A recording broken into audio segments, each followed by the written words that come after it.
उद्धव ठाकरे सोनिया गांधींच्या निवासस्थानी दाखल. सोबत रश्मी ठाकरे, आदित्य ठाकरे यांची उपस्थिती. ठाकरेंच्या 3 दिवसीय दौऱ्यातील ही अखेरची भेट.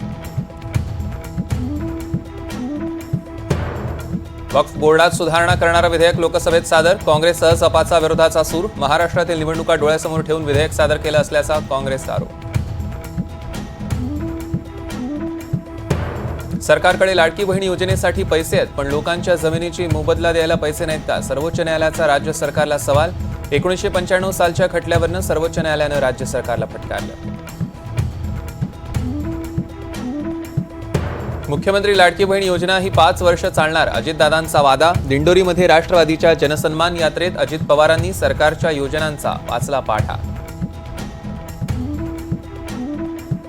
मराठवाड्यानंतर आता पश्चिम महाराष्ट्रातील भाजप आमदारांची सागर बंगल्यावर बैठक. आज रात्री 8 वाजता मतदारसंघातील राजकीय परिस्थितीचा देवेंद्र फडणवीस घेणार आढावा.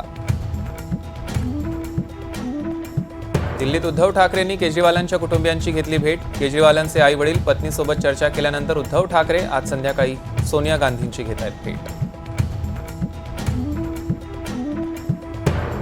राज ठाकरेंचा मराठवाडा दौरा 2 दिवस आधीच आटोपणार. 13 ऐवजी 11 ऑगस्टपर्यंत सर्व कार्यक्रम संपवणार. दिवसाला 2 जिल्ह्यांचा घेणार आढावा. कर्जदारांना आरबीआयकडनं दिलासा. व्याजदरात नव्यानं कोणतेही बदल नाहीत. रेपो रेट 6.5% कायम.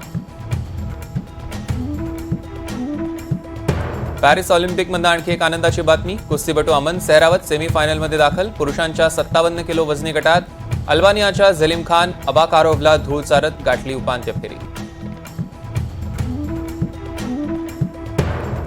ऑलिम्पिकमध्ये भालाफेक पुरुष गटाची अंतिम लढत. गोल्डन बॉय नीरज चोप्राकडनं सुवर्ण पदकाची अपेक्षा. जपानमध्ये 6.9 रिश्टर स्केल तीव्रतेचा भूकंप. जपानमधील NHK वर्ल्ड या वृत्तवाहिनीची माहिती. क्युशू आणि शिकोकू बेटांच्या पॅसिफिक किनारपट्टीवर त्सुनामीचा इशारा.